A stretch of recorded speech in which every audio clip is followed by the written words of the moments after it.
Hey everyone, it's March 24th, and that means that if today is your birthday, you share it with Walter Leroy Moody, a serial bomber who became the oldest person ever executed in the United States in 2018. And that is him right up there.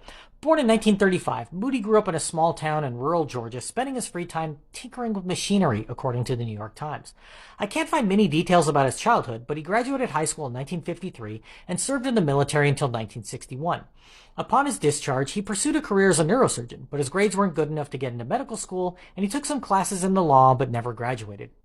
Moody was subjected to a psychological evaluation in 1967, in which the doctor who conducted it said that he was harboring violent thoughts and he was afraid he would end up committing an act of destruction towards society. He was right, because in 1972, Moody built his first pipe bomb, intending to send it to a car dealer who had repossessed his vehicle. But he left the package in his kitchen, where his wife found and opened it, sending shrapnel soaring, causing injuries to her hand, thigh, shoulder, and even getting scrap metal in her eye. She went through 6 surgeries while Moody was tried for building the bomb.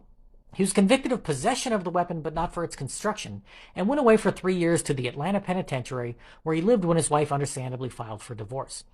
In the 1980s, Moody became obsessed with having his conviction overturned so that he could attend law school and become a lawyer. He presented fabricated evidence in court, and his petition was denied. He then appealed to a federal court helmed by Judge Robert Vance, who rightfully rejected his claim in 1989. That summer, Moody decided to get revenge and built a bomb with his girlfriend, who he sent to purchase materials to use in the device. To try and cover his tracks, he decided to build a bunch of bombs and send them to a variety of victims, making it seem like someone had a beef with a wide range of civil rights lawyers and organizations and not just one judge. He first mailed a tear gas bomb to the NAACP in August, and in December he mailed 4 pipe bombs to the homes of Judge Vance, civil rights attorney Robert Robinson, a federal courthouse in Atlanta, and the Jacksonville office of the NAACP. The first 2 were opened with deadly consequences, with Vance and Roberts being killed. The 3rd and 4th were intercepted and defused, with one of the men on the ballistics team recognizing that they were built in similar fashion to the one Moody had constructed 17 years prior. After his arrest in 1990, all judges in the area recused themselves, and his trial was presided over in Minnesota. Initially sentenced to 7 life sentences on the federal charges, he was later tried in an Alabama state court and sentenced to death. While on death row, he ran a Ponzi scheme by mail, defrauding an elderly woman in Florida in 2015, so he probably would have loved NFTs.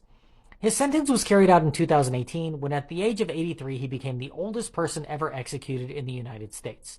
If this was your birthday, I hope you had a great day. If you know somebody whose birthday it is today, send them this video so they can find out all about their birthday twin. And to Walter Leroy Moody, I have to say, happy birthday, you bastard!